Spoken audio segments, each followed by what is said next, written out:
How to install Kali Linux 2020.4.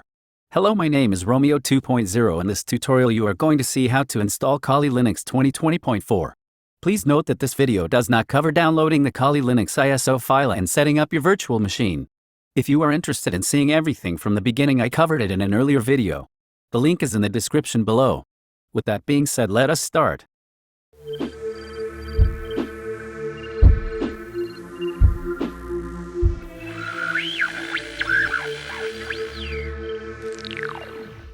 When we are on the Kali Linux installer menu, we are going to click on Graphical Install. This is so that we don't have to always use commands to find our way around the operating system. The first thing we're going to do is select the language of your choice. After you have selected your language, press Continue. And then select the location of your choice and press Continue. Select the keyboard that matches the one that you are using and press Continue. Now you should see the installer components starting to load from the installation media.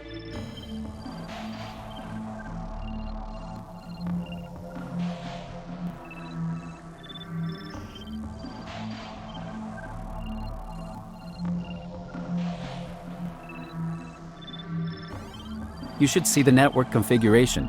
Please enter the host name of this system. This will be the name of your computer. For mine, I will call it WPGo and change it from the default Kali host name.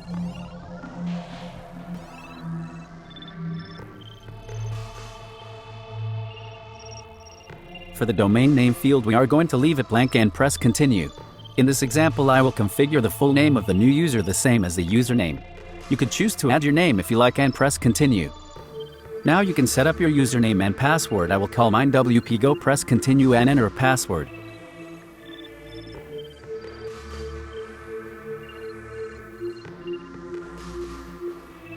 Configure the clock. This is so that when your computer shuts down you do not have to reset the time on your machine. I will leave mine as the default and press Continue. Partition disk, we are going to leave it as a default. Guided use entire disk and press Continue. You should see the amount of memory that you allocated, then press Continue. Select all files in one partition and press Continue. Finish partitioning and write changes to the disk. Now it is asking you if you want to write the changes to the disk. First we need to know what are the differences. If you select no, whenever you make a change to your computer and the computer shuts off, whatever changes were made will not be saved and will be lost when you reboot the computer. If you select yes, it will be like a normal computer. When you make a change, the change is saved even when you shut down and reboot your machine. We are going to select yes and continue. You should see the base system starting to install.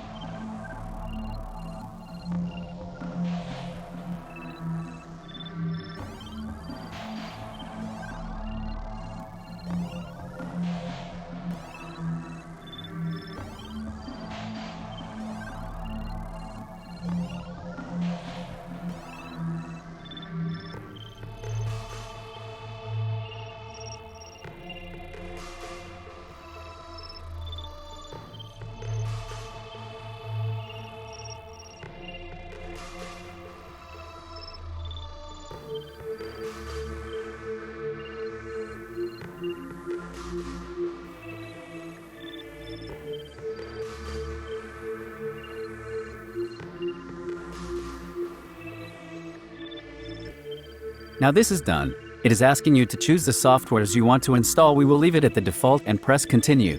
This is the longest part of the installation process. Feel free to skip ahead to where the installation is complete.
Now it is asking you if you want to install the grub bootloader. We want to click yes and press continue.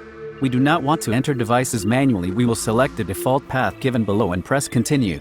You should see the grub bootloader and installing. Now it is finishing the installation process.